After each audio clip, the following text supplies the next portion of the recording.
Rohtak Lok Sabha seat के बाद पूर्व सीएम भूपेंद्र हुड्डा को सबसे ज्यादा चिंता जिस सीट की है वो सीट है सोनीपत लोकसभा सीट। भूपेंद्र हुड्डा सोनीपत को लेकर बेहद चिंतित हैं और वो उसके लिए सुपर टेंशन बन चुकी है। भूपेंद्र हुड्डा 2019 में इस सीट पर चुनाव लड़ चुके हैं और पहली बार घर से बाहर निकलने के बाद वो हार का स्वाद भी चख चुके हैं। 2024 में भूपेंद्र हुड्डा किसी भी सूरत में सोनीपत से चुनाव नहीं लड़ना चाहते हैं, लेकिन इसके बावजूद वो पत्रकारों के सवालों पर इसके लिए ना नहीं कर पा रहे हैं, क्योंकि भूपेंद्र हुड्डा को पता है कि हालात पता नहीं किस करवट लेंगे और क्या मजबूरियां उन्हें दोबारा से लोकसभा चुनाव लड़ने के लिए मजबूर कर सकती हैं। इसलिए भूपेंद्र हुड्डा अभी तक इस सवाल को लेकर ना तो हाँ कर पा रहे हैं और ना कर पा रहे हैं। आप खुद ही सुनिए सोनीपत को लेकर किए गए पत्रकार के सवाल पर भूपेंद्र हुड्डा किस तरह से झल्ला गए, किस तरह से गुस्सा गए और किस तरह से वो अटक गए। लोकसभा का चुनाव लड़ेंगे जैसे सोनीपत से पिछली बार लड़े थे, आप लोकसभा का चुनाव लड़ेंगे? मैं हाइपोथेटिकल सवालों का जवाब नहीं देता हूँ। नहीं सर, पिछली बार चुनाव हाइपोथेटिकल सवाल का जवाब नहीं देता हूँ। आपने सुन लिया होगा कि भूपेंद्र हुड्डा सोनीपत को लेकर बिल्कुल भी सहज नहीं है। वो सोनीपत लोकसभा सीट को अपने लिए खतरा मानते हैं। सोनीपत लोकसभा सीट भूपेंद्र हुड्डा के लिए बेहद अहमियत रखती है, क्योंकि इसमें सोनीपत जिले के 6 हलके शामिल हैं और सोनीपत लोकसभा सीट पर हार या जीत से उनका पर्सनल रसूख, उनकी पर्सनल सियासत भी प्रभावित होती है।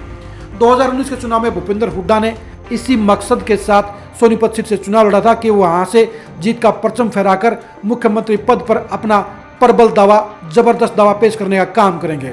उन्हें लगता था कि रोहतक से उनके बेटे दीपेंद्र हुड्डा चुनाव जीतेंगे और सोनीपत से वो चुनाव जीतेंगे, बाकी के सारे कांग्रेस नेता चुनाव हार जाएंगे और कांग्रेस हाईकमान को वो दिखा देंगे कि सिर्फ वही एकमात्र ऐसे नेता हैं जो अपने बलबूते पर चुनाव जीत सकते हैं, जो मोदी की आंधी की परवाह किए बगैर भी जीत सकते हैं।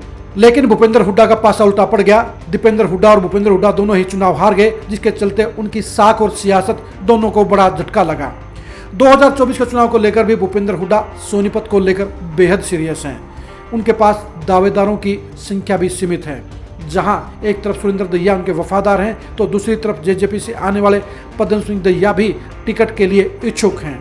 लेकिन भूपेंद्र हुड्डा के लिए जीत सबसे ज़्यादा मायने रखती है। वो जानते हैं कि अपने बलबूते पर वो सोनीपत लोकसभा सीट पर तो अच्छे वोट दिला सकते हैं, लेकिन दिक्कत जींद जिले की है। जींद जिले की तीनों सीट यानी सफीदो, जुलाना और जींद उनके लिए सबसे बड़ी परेशानी है। इन तीनों सीटों से बड़ा जन समर्थन मिलने की उन्हें अभी तक उम्मीद नज़र नहीं आई है, क्योंकि तीनों ही सीटें अलग मिजाज की हैं और यहाँ पर उनका बेड़ा पार नहीं हुआ है। तीनों ही विधानसभा क्षेत्रों ने पिछली बार भूपेंद्र हुड्डा को बड़े मार्जिन के साथ हराने का काम किया था। अब भूपेंद्र हुड्डा इस पसोपेश में फंसे हुए हैं कि वो सोनीपत की सीट को जीतने का काम अंजाम तक कैसे पहुंचाएं। भूपेंद्र हुड्डा इस सोच में पड़े हुए हैं कि वो इस सीट पर क्या अपने किसी वफादार जाट नेता को उतारें या किसी गैर जाट नेता को टिकट देकर यहाँ बीजेपी का पासा पलटने का काम करें। भूपेंद्र हुड्डा की तरफ से दावेदारों की सूची में सबसे आगे सुरेंद्र दहिया हैं। सुरेंद्र दहिया पिछले 10 साल से लगातार भूपेंद्र हुड्डा के साथ जुटे हुए हैं और वो अपनी वफादारी के इनाम के तौर पर सोनीपत लोकसभा सीट की टिकट चाहते हैं। पद्म सिंह दहिया अभी ताजे ही कांग्रेस के साथ जुड़े हैं, भूपेंद्र हुड्डा के साथ जुड़े हैं। वो भी कहीं ना कहीं मन में टिकट की लालसा लिए हुए हैं, लेकिन दोनों ही दावेदारों को इस बात का पक्का यकीन नहीं है कि भूपेंद्र हुड्डा क्या फैसला लेंगे और इसलिए दोनों ही दावेदार चुप्पी साधे हुए हैं। भूपेंद्र हुड्डा भी इस मामले में मजबूर हैं। वो हार का रिस्क लेना नहीं चाहते हैं, इसलिए वो खुद भी चुनाव नहीं लड़ना चाहते हैं। भूपेंद्र हुड्डा अगर जीत के प्रति आश्वस्त होते तो वो खुद ऐलान कर देते कि पिछली बार की तरह वो भी लोकसभा का चुनाव लड़ेंगे और इस बार बीजेपी को धूल चटाने का काम करेंगे। लेकिन भूपेंद्र हुड्डा ऐसा ऐलान करने का दमखम नहीं जुटा पाए हैं, यानी उनके हौसले अभी भी टूटे हुए हैं। उन्हें हार का डर अभी भी सता रहा है। इसलिए भूपेंद्र हुड्डा सोनीपत को लेकर बिल्कुल भी कन्फर्म नहीं है और यहाँ से चुनाव लड़ने का ऐलान नहीं कर पा रहे हैं। भूपेंद्र हुड्डा को पता है कि उनके विरोधी नेता उन्हें फंसाने का काम कर सकते हैं, उन्हें बाकी नेताओं के चुनाव लड़ने के हालात में चुनावी दंगल उतारने के लिए मजबूर भी कर सकते हैं। यही वजह है कि भूपेंद्र हुड्डा इस मामले की नज़ाकत को देखते हुए फौरी तौर पर ना नहीं कर पा रहे हैं, इनकार नहीं कर पा रहे हैं। यानी वो मौके की नज़ाकत के हिसाब से फैसला लेने का काम करेंगे, लेकिन 99.9% इसी बात के चांस है कि भूपेंद्र हुड्डा किसी भी सूरत में सोनीपत से चुनाव नहीं लड़ेंगे। वो अपनी तरफ से एक मजबूत सिपह सलार को ही चुनावी मैदान में उतारने का काम करेंगे। उन्होंने मन ही मन अपने फाइनल प्रत्याशी को भी सिलेक्ट कर रखा है, लेकिन इसके बावजूद वो हालात के हिसाब से अंतिम समय भी पासा पलट सकते हैं। वो किसी जाट नेता की बजाय किसी गैर जाट चेहरे को भी सोनीपत सीट से उतार सकते हैं। भूपेंद्र हुड्डा बखूबी जानते हैं कि जाट वोटरों के साथ साथ उन्हें गैर जाट वोटरों का समर्थन मिलना जरूरी है, तभी बीजेपी कमजोर पड़ेगी और तभी बीजेपी चुनाव हारेगी। लेकिन भूपेंद्र हुड्डा का कॉन्फिडेंस, भूपेंद्र हुड्डा का वोट बैंक दोनों ही इस मामले में कसौटी पर कसे जाएंगे और इस मामले में भूपेंद्र हुड्डा की लोकप्रियता का भी परीक्षा का परिणाम आएगा और उनके लिए रोहतक के साथ साथ सोनीपत सीट का परिणाम भी निर्णायक साबित होगा। यानी सोनीपत सीट पर हार उन्हें एक बार सिर्फ रोहतक का नेता बना देगी और सोनीपत पर जीत उन्हें रोहतक सोनीपत के साथ साथ जींद का नेता भी करार दे देगी, जो विधानसभा चुनाव में उन्हें बड़ा फायदा देने का काम भी करेंगे।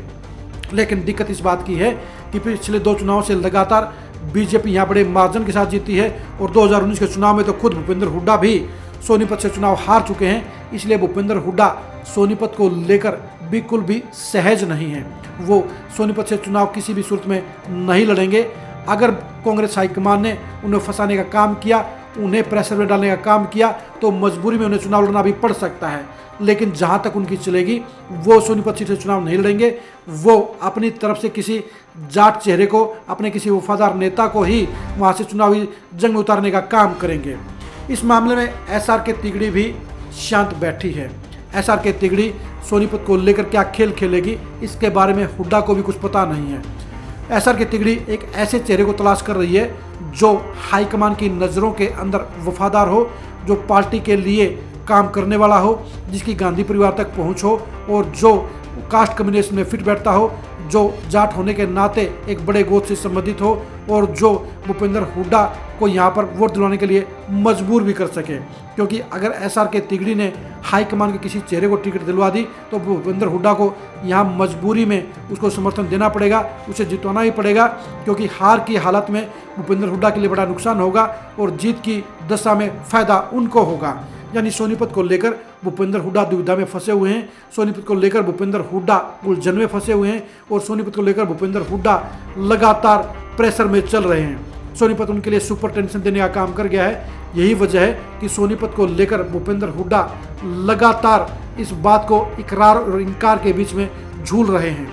सोनीपत का सवाल उन्हें गुस्सा दिला देता है, सोनीपत का सवाल उन्हें उलझा देता है और सोनीपत का सवाल उन्हें फंसा देता है। यही वजह है कि सोनीपत को लेकर भूपेंद्र हुड्डा की सियासत भी फंस गई है और वो उन्हें ऐसे मोड़ पर ले पाई है जहां पर वो अपने लिए भी रास्ता नहीं देख रहे हैं, जो अपने आप को जितवाने के लिए कन्फर्म नहीं है और जो अपने लिए एक सेफ रास्ता भी नहीं तलाश पा रहे हैं। अगर भूपेंद्र हुड्डा ये ऐलान कर देते हैं कि सोनीपत से चुनाव नहीं लड़ेंगे तो उसे उनका कमज़ोरपना कहा जाएगा, वो उनका डर कहा जाएगा और वो ठप्पा अपने सिर पर नहीं लगवाना चाहते। लेकिन भूपेंद्र हुड्डा में इतना दमखम भी नहीं है कि वो ऐलान कर सके कि पार्टी हाईकमान ने चाहा तो वो सोनीपत से दोबारा ताल ठोकने का काम करेंगे। भूपेंद्र हुड्डा ऐसा नहीं कह सकते हैं क्योंकि उन्हें लगता है कि अगर उन्होंने ऐसा बयान दे दिया तो फिर विरोधी नेता उन्हें चुनाव लड़ने के लिए मजबूर कर देंगे और ऐसे में अगर वो दूसरी बार चुनाव हार गए तो उनकी सियासत का खात्मा हो जाएगा। यही वजह है कि भूपेंद्र हुड्डा सोनीपत को लेकर फूंक फूंक कर कदम उठा रहे हैं और वो अपनी दावेदारी को लेकर चुप्पी साध रहे हैं। जहां तक उनकी मर्जी चलेगी वो अपनी बजाय किसी वफादार नेता को ही चुनावी दंगल में उतारने का काम करेंगे और इसे जितवा कर ही अपना डंका बजवाने की कोशिश करेंगे। अब देखने की बात यह है कि सोनीपत को लेकर भूपेंद्र हुड्डा कौन सी सियासी रणनीति पर काम करेंगे, किस चेहरे पर दाव लगाने का काम करेंगे और किस तरीके से सोनीपत की सीट बीजेपी से छीनने का काम अंजाम तक पहुँचाने का काम करेंगे। सोनीपत सीट पर भूपेंद्र हुड्डा की रणनीति को जानने के लिए, सोनीपत सीट पर भूपेंद्र हुड्डा की पसंद को जानने के लिए और सोनीपत सीट पर भूपेंद्र हुड्डा की उलझन के खात्मे के रास्ते को जानने के लिए आप लगातार खरी खरी न्यूज़ के साथ बने रहिए। आप हमारे फेसबुक पेज को लाइक कीजिए, आप हमारे यूट्यूब चैनल को सब्सक्राइब कीजिए। नमस्कार।